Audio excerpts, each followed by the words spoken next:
এই শোনো, হ্যাঁ কি বলছো?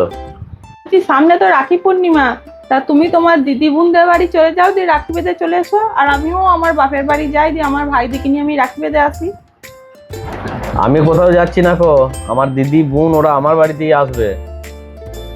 আমি না তোমার ভালোর জন্যই বলছি, তুমি ওখান থেকে গিয়ে রাখি বেঁধে এসো গা।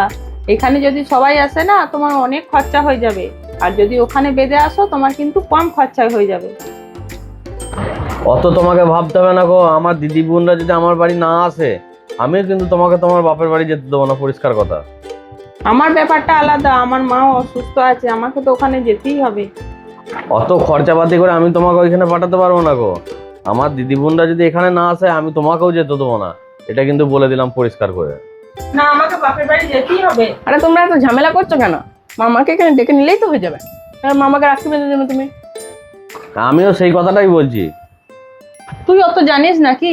তোর দিদিমার শরীর খারাপ, তাহলে তোর মামা কি করে দিদিমাকে বাড়িতে একা রেখে আসবে? তাহলে দিদিমাকেও ডেকে নাও, তাহলে সমস্যা মিটে গেল। হ্যাঁ, তুই কথাটা ঠিকই বলেছিস। দাঁড়া। হ্যালো দাদা, তুই এই রাখি পূর্ণিমায় আমাদের বাড়ি চলে আয়, মাকে নিয়ে চলে আয়।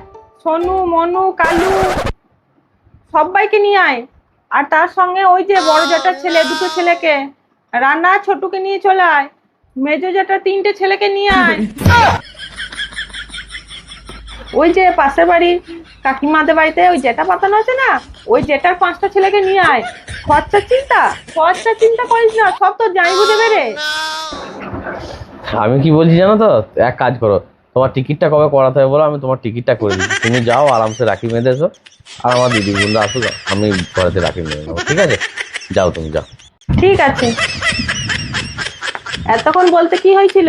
খরচার কথা শুনে এবার বলছো বাপের বাড়ি যাও।